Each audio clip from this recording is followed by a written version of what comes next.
आज का प्रश्न, आत्म परिवर्तन के लिए क्या करें।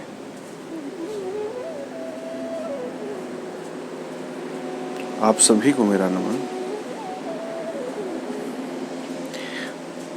आत्म परिवर्तन के लिए 2 सूत्र हैं, मौन, साइलेंस, और प्रेम, लव।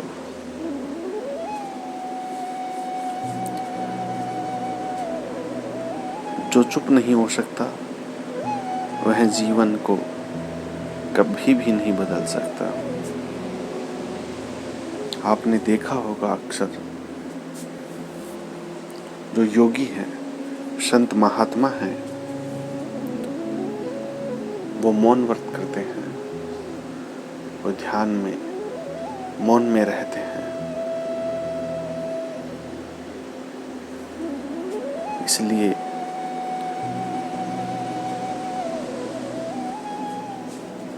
जो काफी बोलते रहते हैं वो जीवन में कभी कुछ नहीं बदल सकते हैं, वो सिर्फ बोल ही सकते हैं। गहरी चुप्पी में ही, गहरे मौन में ही, गहरे मौन से ही मनुष्य के भीतर क्रांति की, आत्म परिवर्तन की क्षमता के दर्शन होते हैं। उसके आत्म परिवर्तन की जो भावनाएं हैं वो प्रदर्शित होती है। इतनी विराट शक्ति का अनुभव होता है कि वह कुछ भी बदल सकता है। एक मौन में रहने वाला, जिसके अंदर उसने इतना ज्ञान अर्जित किया है, इतनी विराट शक्ति का अनुभव होता है कि वह कुछ भी बदल सकता है। इतनी बड़ी आग उपलब्ध हो जाती है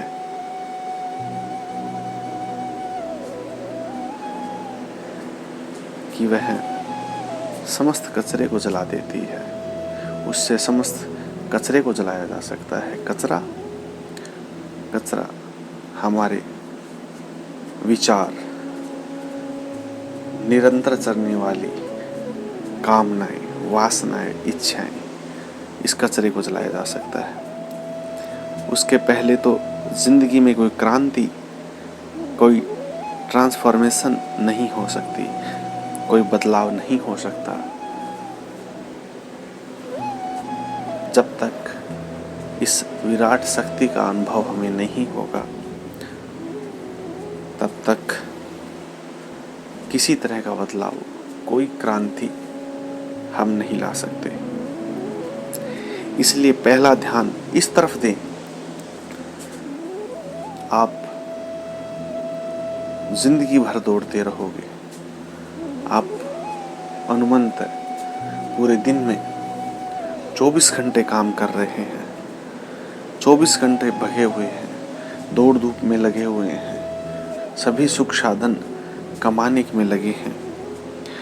केवल आधा घंटा, सिर्फ आधा घंटा, 60 मिनट आप काम न करें, काम छोड़ दें और 60 मिनट आप मौन रहें, आप ध्यान में रहें। 24 घंटे उलझे हुए हैं, आधा घंटा केवल साक्षी रहें, आधे घंटे केवल साक्षी रह जाएं।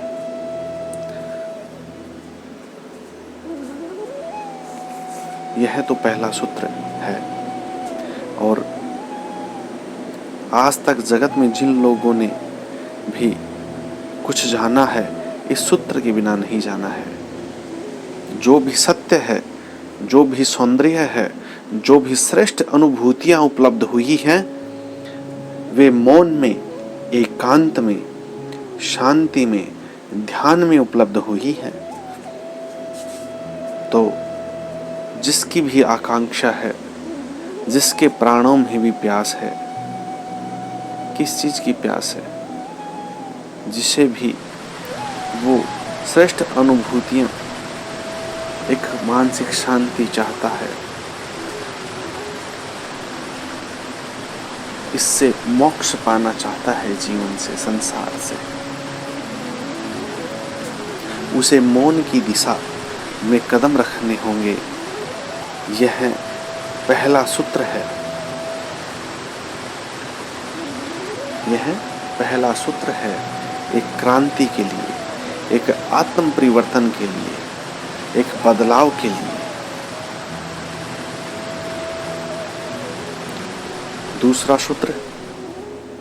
दूसरा सूत्र भी इतना ही महत्वपूर्ण है, इतना ही गहरा है, जितनी ही जरूरी है।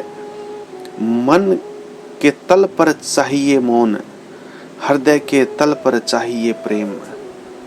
इसे समझें, मन के तल पर चाहिए मौन, मन में सिर्फ मौन रहने चाहिए।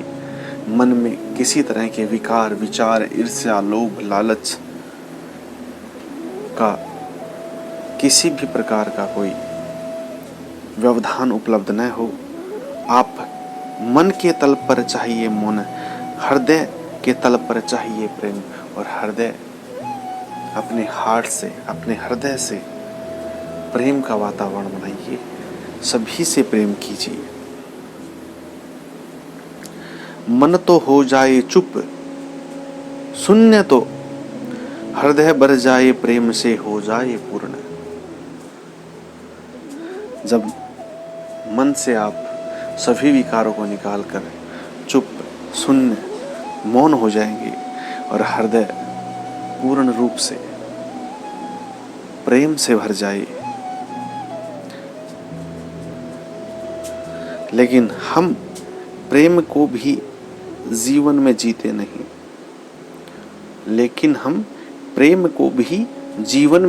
नहीं, प्रेम भी हमारे जीवन में छिपा ही पड़ा रह जाता है।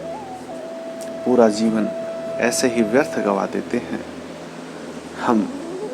जो प्रेम, जो बहुमूल्य, जो कीमती है, उसे न तो किसी के पास उजागर कर सकते हैं, न इस जीवन की भागदौड़ में हम उसी में बंध के रह जाते हैं। और वो प्रेम भी अपने हृदय में एक तरफ जिंदगी भर, जीवन की आखिरी पड़ाव तक पड़ा रह जाता है। उसे हम कभी विकसित नहीं करते। प्रेम के बीज भी हमारे जीवन में कभी वृक्ष नहीं बन पाते। पता नहीं किस कारण इतनी बड़ी संपत्ति को पाकर भी हम दरिद्र रह जाते हैं। जो बहुमूल्य संपत्ति हमारे हृदय में समाई हुई है, जिसे हम अभिव्यक्त नहीं करते, जिससे प्रकट नहीं करते हैं, वह बहुमूल्य एक अतुल्य धन, जिसे हम पाकर भी दरिद्र ही रह जाते हैं। एक ही डर काम करता है जिससे जीवन में प्रेम विकसित नहीं हो पाता। एक ही भूल काम करती है, वह मैं भूल कहूं तो शायद प्रेम के द्वार खुल सकते हैं। और वह भूल यह है, उस आदमी के जीवन में प्रेम कभी विकसित न होगा, वह हमेशा दरिद्र रहेगा। जो दूसरों से प्रेम मांगता रहेगा, प्रेम तो तभी विकसित हो सकेगा जब आप मांगना बंद कर दें, स्वयं को प्रेम करें और दूसरों से प्रेम करें। जब आप स्वयं से प्रेम करेंगे, स्वयं प्रेम से भरे होंगे, तो आप दूसरों को भी प्रेम बांटने में समर्थ होंगे। आत्म परिवर्तन के लिए मौन और प्रेम दो आवश्यक आधार बिंदु हैं, जिनका स्मरण हमें जीवन पर्यंत रहना चाहिए। आप सभी को मेरा नमन।